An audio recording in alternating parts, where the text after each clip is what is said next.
चलो परम पूज, आप आइए इधर दीदी।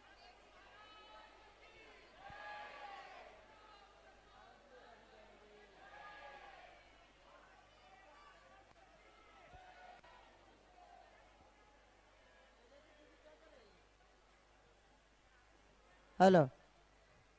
चलो परम पूज्य संत शमनी आचार्य भगवान विद्यासागर जी महामणि राज्य की, समस्त आचार्य संघ की।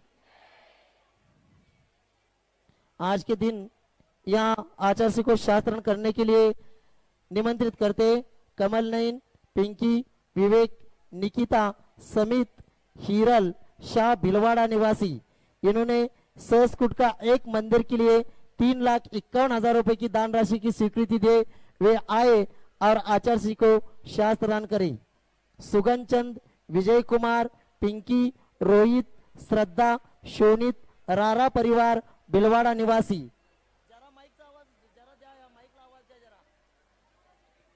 भिलवाड़ा निवासी इन्होंने भी, रारा परिवार भिलवाड़ा निवासी, इन्होंने भी 3,51,000 रुपए की संस्कृत जिनालय की दान राशि लिखे वे भी आए और आचार्य को शास्त्रदान करे। त्रिलोक चंद जी, कांता देवी, अशोक जी, शकुंतला जी गंगवाल, प्रतीक जी, रिजुल तनुश्री जी गंगवाल परिवार भिलवाड़ा निवासी। इन्होंने भी आज के दिन 3,51,000 रुपए की दान राशि की संस्कृत जिनालय की स्वीकृति दे वे भी आए और आचार्य को शास्त्रदान करे। श्रीमती अजय कुमार सोमचंद शाह बोरिवली, श्रीमती उज्ज्वला बेन, अंकुर, पूजा, अपूर्व, अर्पिता मुंबई निवासी। इन्होंने 2,02,202 रुपए की एक प्रतिमा जी संस्कृत जिनालय में विराजमान करने का भाव रखा है वे भी आए और आचार्य को शास्त्रदान करे। रमिता योगेश शाह, इन्होंने भी आज के दिन एक प्रतिमा जी 2,02,202 रुपए की संस्कृत जिनालय में एक प्रतिमा जी रखने का भाव रखा है वे भी आए और आचार्य को शास्त्रदान करे। एसके जैन अध्यक्ष, अतिशय क्षेत्र बजरंगगढ़, अमिता जैन परिवार जिला गुना निवासी। इन्होंने भी 1,11,111 रुपए की दान राशि की स्वीकृति दे वे भी आए और आचार्य को शास्त्रदान करे। राजेंद्र जी, श्री राजेंद्र जी चौधरी, मोतीलाल जी चौधरी, शास्त्री नगर भिलवाड़ा, इन्होंने आज के दिन एक सोने की अंगूठी का दान दिया है वे भी आए और आचार्य के चरणों में श्रीफल अर्पण करके आशीर्वाद प्राप्त करी। सौ सुलोचना जी, सुरेंद्र जी, मैत्री परिवार व्यवहार वाले जयपुर, मैत्री परिवार ब्यावर वाले जयपुर, इन्होंने भी 55,555 की दान राशि की स्वीकृति दे वे भी आए और आचार्य के चरणों में श्रीफल अर्पण करके आशीर्वाद प्राप्त करी। नहीं कहाँ आया है?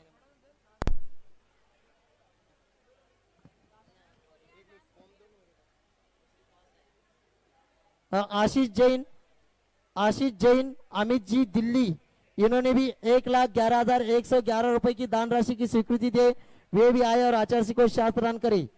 नमोकार महिला मंडल, नमोकार स्वाध्याय महिला मंडल, इन्होंने आज के दिन 61,000 रुपए की दान राशि दिए, उनके भी एक प्रतिनिधि आकर आचार्य के चरणों में श्रीफल अर्पण करके आशीर्वाद प्राप्त करेंगे। है स्वर्गीय पवन कुमार पाटनी, इनके स्मृति में पुष्पा देवी, अजय कुमार बेंगलोर गुवाहाटी निवासी, इन्होंने एक धर्मशाला के कमरे के लिए 2,51,000 रुपए की दान राशि की स्वीकृति दे वे भी आए और आचार्य को शास्त्रदान करे।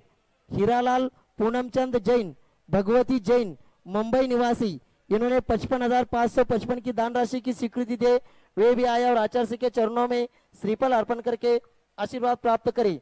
सौ अलका, सौ वैशाली, सौ सीमा, सौ मनीषा, सौ सुनीता लातूर निवासी, इन्होंने छत्र चामर महामंडल के लिए आज के दिन 55,555 की दान राशि की स्वीकृति दिए वे भी आए और आचार्य के चरणों में श्रीफल अर्पण करके आशीर्वाद प्राप्त करे। यहाँ ऐश्वर्या प्रवीण कुमार वडगावे, इन्होंने अभी एमपीएससी एग्जाम में 3rd रैंक प्राप्त किया है और असिस्टेंट एग्जीक्यूटिव इंजीनियर के रूप में उनका पीडब्ल्यूडी में सिलेक्शन हुआ है वे भी आए और आचार्य के चरणों में श्रीफल अर्पण करके आशीर्वाद प्राप्त करे। ऐश्वर्या प्रवीण वडगावे कोल्हापुर निवासी, यहाँ करक बोल रहा हूँ, यहाँ मुंबई भुलेश्वर से अजीत जी गांधी और उनके सहयोगी आए हैं। वे आचार्य को कमंडल भेंट करना चाहते हैं। अजीत जी गांधी और उनके साथी 2-3 लोग केवल आएंगे, बाकी के सभी लोग जाएं वहीं से खड़े रह करके नमस्तु करेंगे। ये हर साल जहां भी आते हैं वो ऐसा कमंडल का दान करते रहते हैं और मुंबई में जो भी त्यागी व्रती जाते हैं उनकी व्यवस्था करते हैं। ऐसे अजीत जी गांधी आएंगे और आचार्य को कमंडल भेंट करेंगे।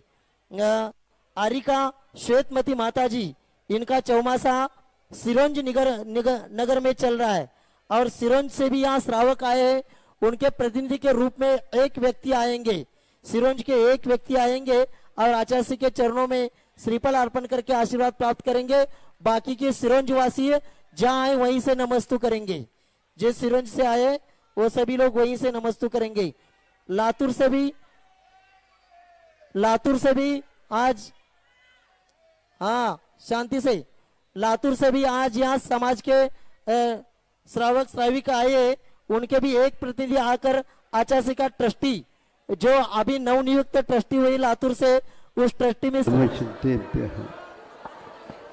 ओम नमः सिद्धेभ्यः, ओम नमः सिद्धेभ्यः। अहिंसा परमो धर्म की। आचार्य गुरुवर श्री कुंद भगवान की।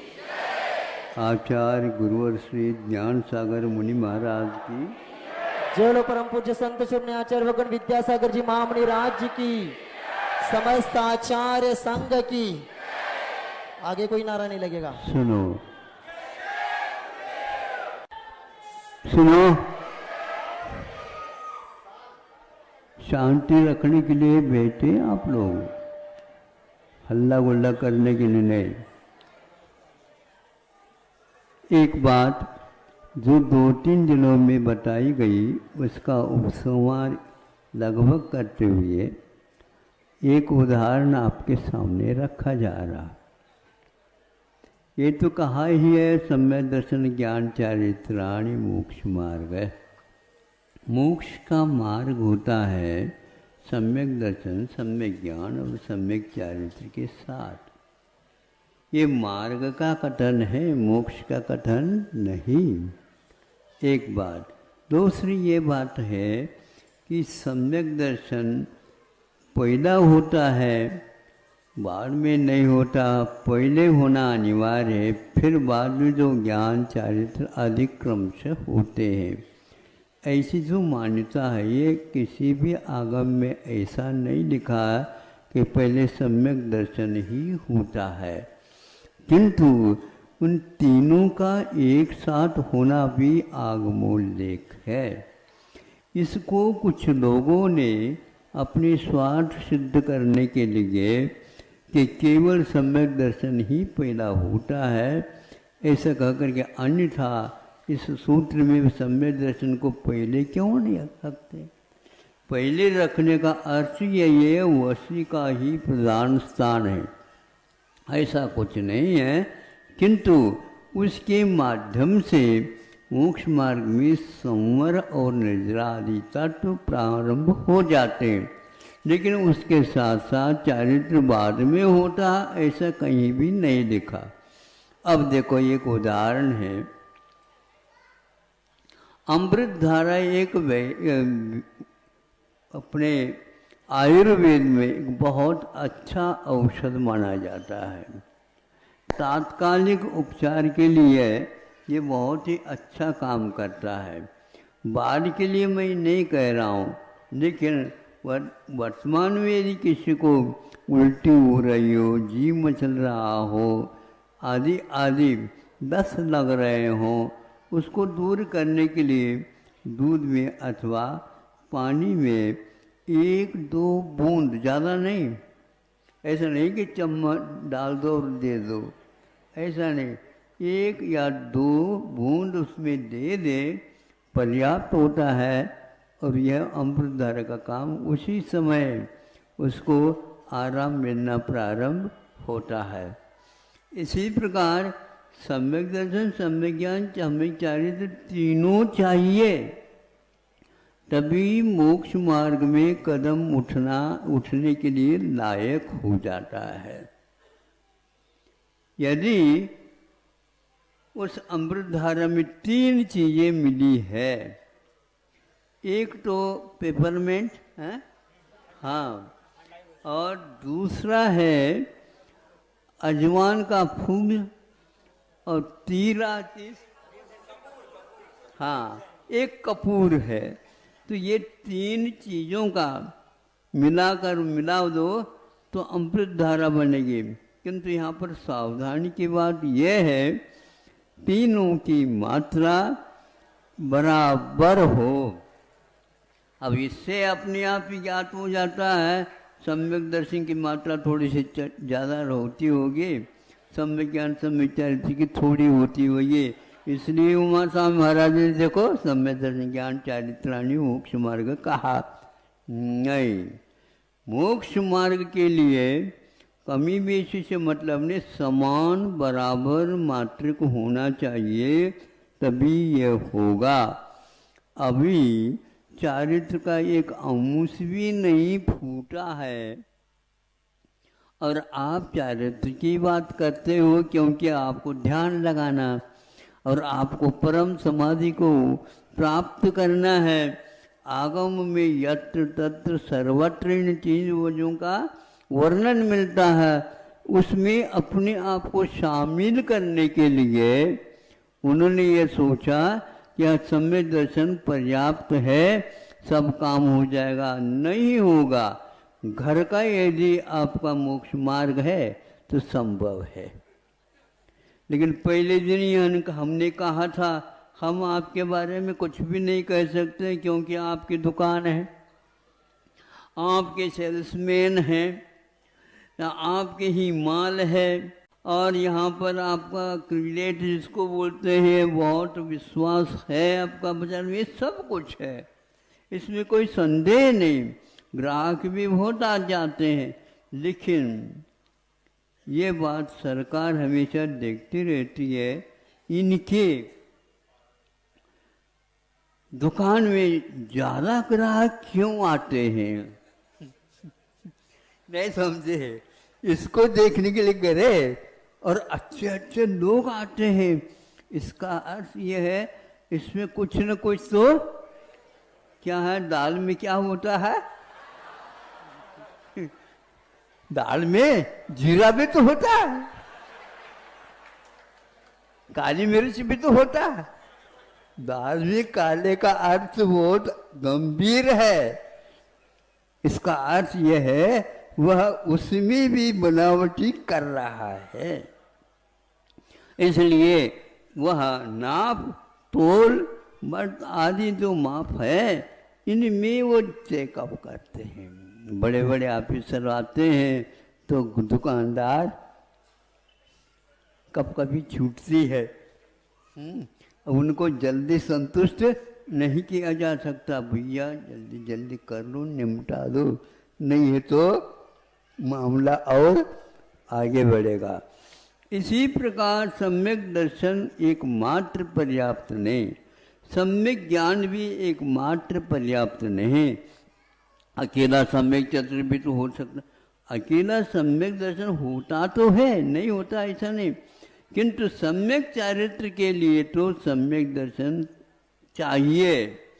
ज्ञान बीच में रखा गया, ज्ञान का अर्थ अलग है होता है। सम्यक ज्ञान के सम्यक दर्शन के साथ सम्यक ज्ञान हो भी सकता है और नहीं भी हो सकता। ये तो आप ही लोग महाराज कह रहे हैं, ऐसे किसी के मुख से हमने सुना ही नहीं, आप किसी के आगम के अनुसार देखा ही नहीं होगा, इसलिए मिलेगा नहीं उसमें।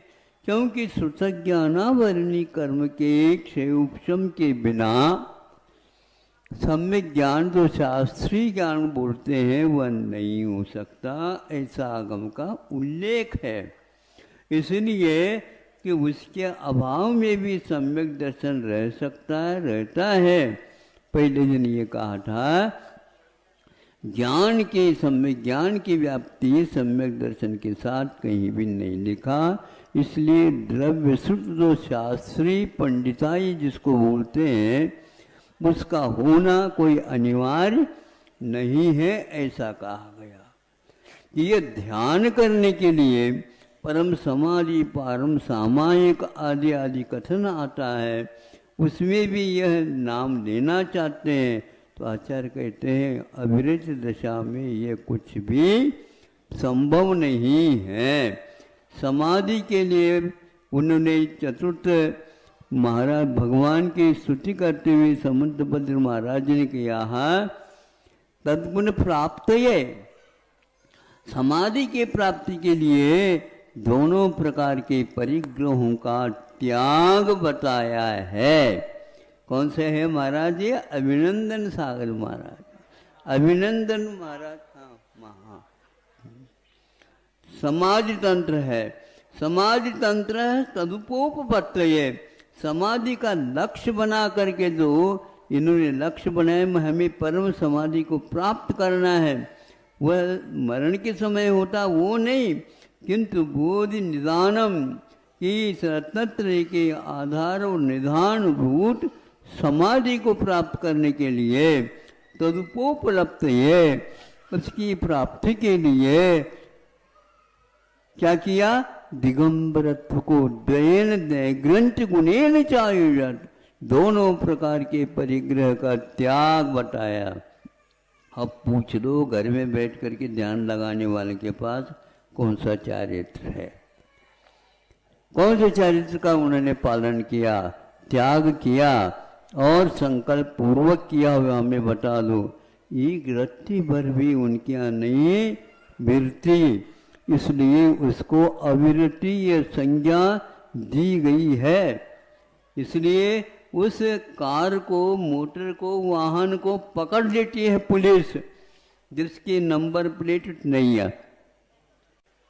बोलो है, पुलिस तो अच्छे अच्छे जज भी हो उसको भी पकड़ लेंगे। हमें क्यों पकड़ रहे हो? हम कोर्ट जा रहे हैं। कोर्ट तो जाओ लेकिन नंबर इधर दिखाओ, नहीं चलेगा ये। किंतु अविरत दशा हो करके और आचार्यों की वाणी को सुन करके भी जो व्यक्ति इसका पालन नहीं करता, बल्कि कल जो गाथा बताई थी दुविहम पिमोक्षमज्ञे ध्याने पावन जम मुनि नीमा, ये मुनि नीमा नियम से वह मुनि ध्यान के काल में दोनों प्रकार के मोक्ष मार्ग को प्राप्त करता। इसलिए यदि ध्यान की इच्छा है तो सर्वप्रथम निर्घंट दशा को प्राप्त करो, ऐसा स्वामी समंतभद्र महाराज कह रहे हैं।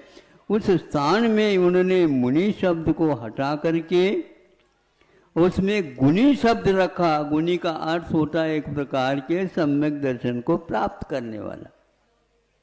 इसलिए अकेले वह गुणी ये नहीं, यहाँ पर गुणी का कोई प्रसंग ही नहीं है, गुण रखता है। लेकिन ये भी ध्यान रखना समाधि की प्राप्ति के लिए रत्नत्रय भी पर्याप्त नहीं है, किंतु पूरी तौर पर निर्घंट होना अनिवार्य है। तब कहीं जाकर के वह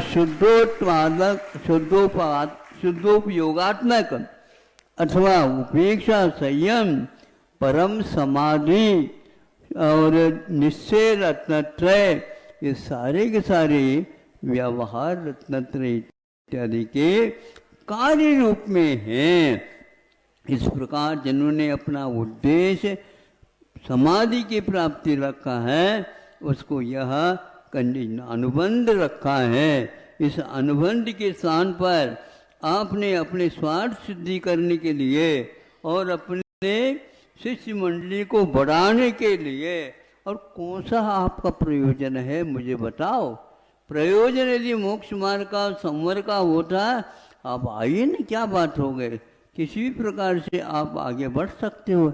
नहीं, पंचेंद्र के विषयों को छोड़ना ऐसे हंसी खेल नहीं है। करो ना, क्या बात हो गई, नहीं कर पाते। और वहाँ पर मुनि के स्थान पर जो गुणी शब्द का प्रयोग किया, इसको बोलते हैं अवर्णवाद। ये किसका अवर्णवाद है? द्रव्य संग्रह का अवर्णवाद है, जो आज तक हजारों वर्ष से चल रहा था, उसका वह अवर्णवाद किया। अवर्णवाद का अर्थ दर्शन मुनियस्य, दर्शन मुनि के बंद करने के लिए यह पर्याप्त है। ऐसे क्यों कर रहे हो बंधु? कम से कम सोचो, विचार करो। आचार्य प्रणीत ग्रंथों में इस प्रकार का व्यत्यास नहीं करना चाहिए, लेकिन स्वार्थ त्याग की बहुत कठिन है। कठिन तपस्या करो नहीं और मलाई मलाई चाटना चाहो, संभव नहीं है।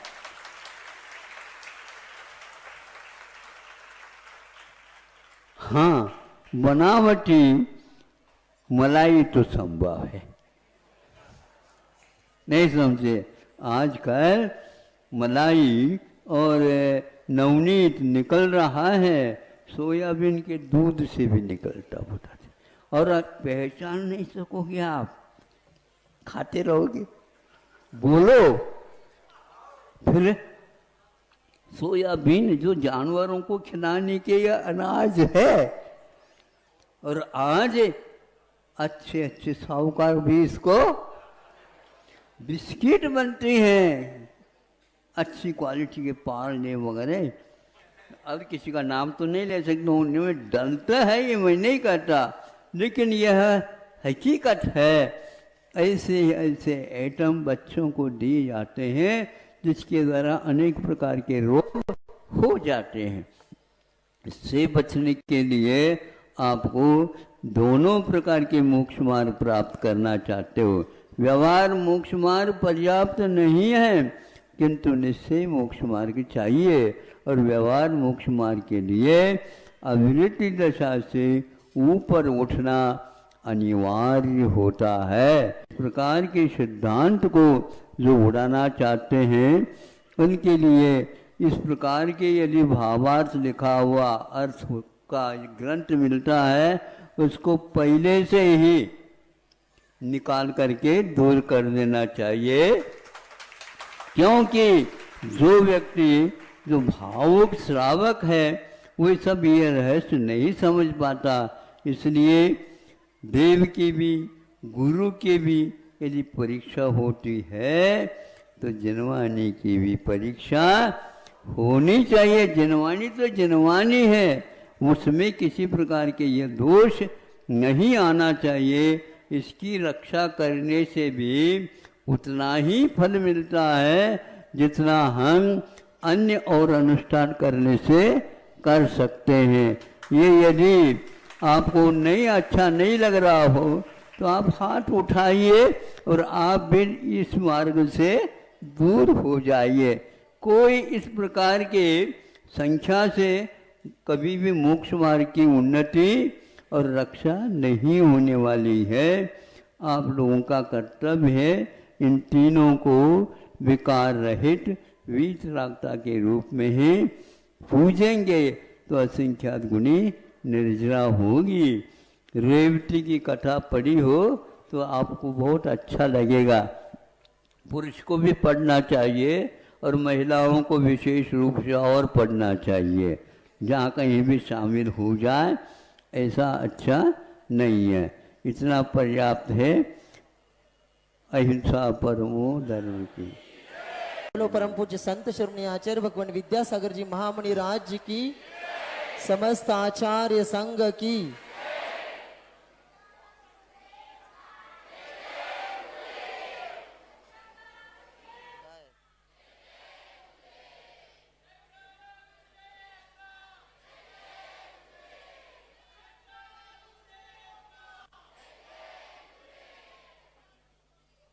आचार्य श्री जी अभी मंदिर जाएंगे, मंदिर से आरचर्य के लिए निकलेंगे। आप सभी लोग रास्ते के दोनों किनारे अच्छे से